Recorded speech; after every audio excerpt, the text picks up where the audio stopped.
So welcome everybody. In this video we are going to making the wood chipping effect in Blender. First of all, I will turn on my screencasting on the Blender so you get a clear idea about what I press on the keyboard and the mouse. Press A to select everything. Just press X to delete it. Then shift plus A to add the text.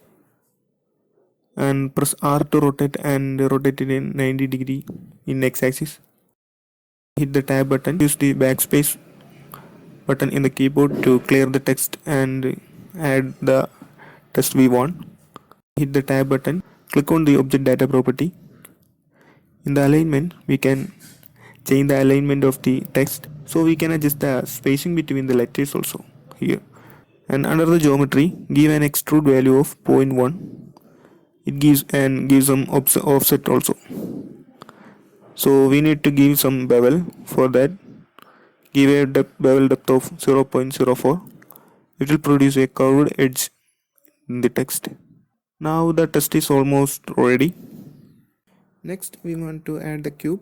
Shift A, add a cube. Adjust the cube in all directions such that it cover the text properly, and give some bevel modifier and adjust the bevel and apply the modifier, and go to the wireframe mode. So here we can see the bevel is on the every side is not uniform.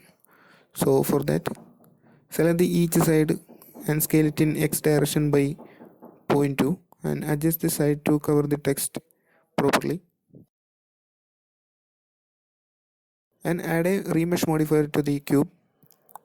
Give a depth of 7. It will produce more geometry for our animation, so the animation will be smooth. So, and apply the modifier. Come back to solid view, select the cube, under material add new material, change the principled BSDF to diffuse BSDF, change the color to image texture, then open. Select a wood texture from our file manager. You can download from the Google. Then hit the tab, press A to select all of project from view.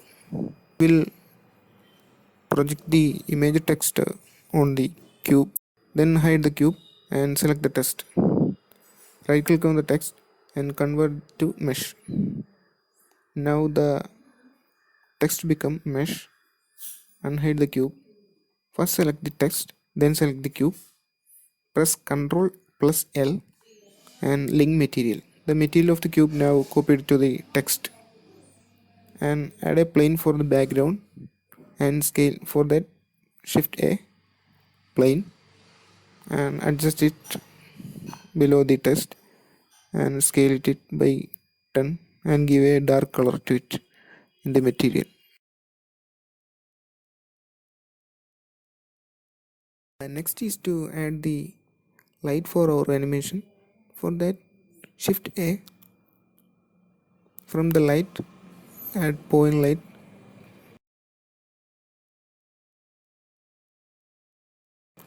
and give a radius of 0.5 and a power of 3000 watt. And go to the render view. Now you can see the lighting. Now select the cube from cube, and from the object menu in the top here, select quick effect and quick explode. It will add a particle property in for the quick part explode,